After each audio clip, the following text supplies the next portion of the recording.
Hey guys, what's up? It's the Culture Detective here, investigating your favorite albums, and today I'm going to do my second review of the day, and that would be another Hong Kong album review, because I'm on a streak. I need to review as many Hong Kong albums as possible, and in this streak I will be reviewing seven Hong Kong albums, and this is my fourth one in the streak.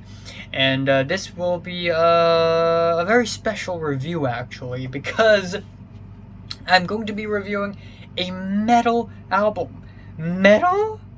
Metal from Hong Kong?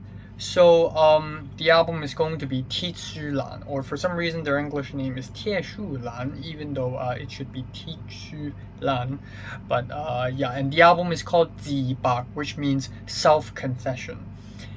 Now, this is a very special album because I've lived in Hong Kong for 19 years of my life already, and not a single time, not even once, not even slightly, have I heard someone talk about metal music or listen to metal music from Hong Kong locally. So, Hong Kongers are pretty foreign to metal music because, as far as Hong Kong's very saturated and bland and unoriginal music industry goes, most of Hong Kong's musical artists are canto pop artists and canto rock bands that are not all that different from canto pop artists. The songs canto pop artists make are always one and the same. They're always very generic and formulaic and bland, and I've made this complaint many times on this channel already. But once in a while I would find an interesting indie underground musical act from Hong Kong that I think deserves so much more attention than they have now.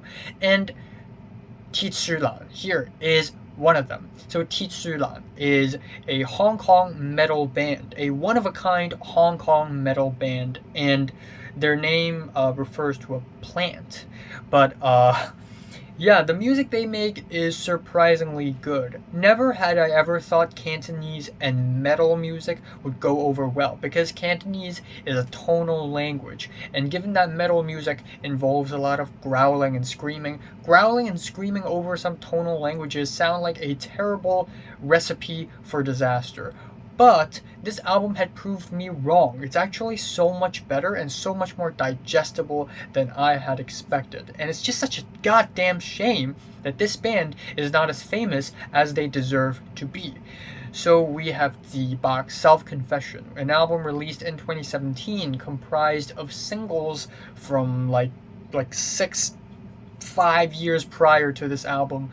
But yeah, it is an album. I mean, it has enough tracks to be a full-length studio album. So the album starts off with an intro track, 陰天裡劃彩虹, with its atmospheric instrumentals, the distorted guitar, some sequenced beats. It's fine, and it leads up to the first core track, 凡人對抗命運, which means average people resisting against destiny. Also, the first track, the interlude, the intro track, literally means drawing a rainbow in a cloudy sky. But anyways, the second track, average people fighting against destiny, is a very epic and passionate opening for the album. The verses are very epic and dramatic. The riffs are chugging, they're heavy. The chorus is incredibly hyped, and usually when songs get a little too dramatic, it gets cheesy, but for some reason in this track and for the rest of the album, when the band decides to get dramatic, it actually works because you can actually hear the very fiery, passionate performances. I also like the digital crushing effects, which adds texture to the track, as well as the very epic lyrics about life and destiny and the meaning of it all. And overall, this is just a very awesome and fantastic way to open off the album. And then we have the track 告別完再聚, which means reuniting again after saying farewell.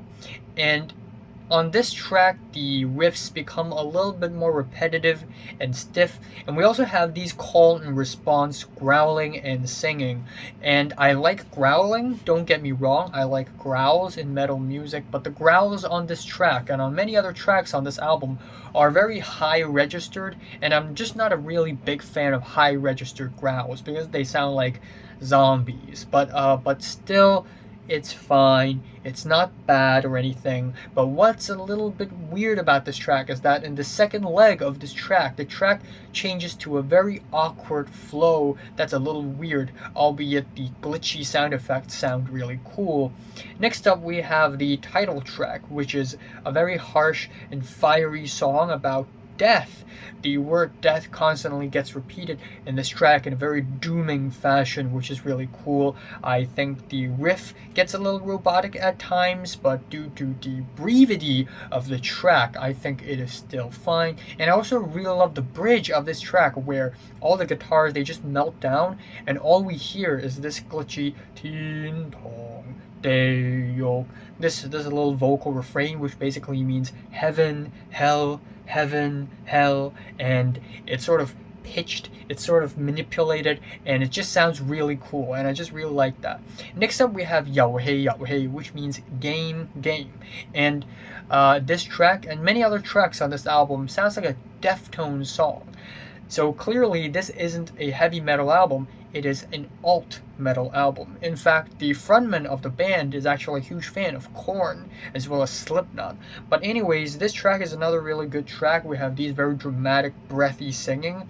We have very intense lyrics about love, lust, and gaming. You know how love is a game. Gaming, and I like these shrill, sharp guitars, and overall it is another really solid track.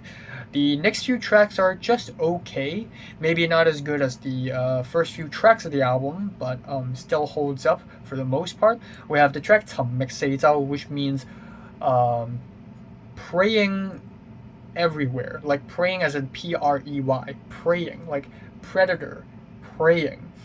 And it's an atmospheric, slow-paced alt metal track, and the verses, they get a little redundant at times. The next track is 煙花散, which means fireworks dissipating. And it's another pretty okay track. I mean, it's not bad, but it just doesn't stand out to me at all. It just feels by the numbers and kind of average as far as this band's music goes. And then we have the track 一片天, which means a slice of the sky. And this is a very weird track because it starts off as a very sweet nostalgic ballad, which I really love, but then it suddenly, randomly, jarringly transitions into another key, another chord progression, which is really weird, and then a couple seconds later it changes to another chord progression, and it just keeps on changing, and it just sounds like a mess. I like that the band is experimenting, but the result here is not very all that great. But for the ending of the album, the band really leaves the best for last. We have the track 忘不了, which means unforgettable. I cannot forget it. And this is a very epic finale with very apocalyptic guitar riffs and consecutive blast beats, a very, very, very infectious, catchy chorus with descending chords, and it is a very strong and conclusive finish to the album. So while I don't think this album is that great or anything, I still think it has a lot of room for improvement, and I still think that Hong Kong's music industry still have a long way to go when it comes to creative freedom. But still, I have to admit that this album surprised me. I actually enjoyed this album way more than I thought I would, and apparently Cantonese and metal music can actually combine into some good results. So I'm just gonna leave it at that. My favorite track here is 凡人對抗命運, Average People Fighting Against Destiny, and my least favorite is A Slice of Sky. I don't know why I'm doing this. I'm giving Tieshulan Self-Confession, strong 6 to a light 7 out of 10. So have you listened to this album from 1 to 10 numbers? Just rate it, like, and subscribe if you want more. Thanks for watching.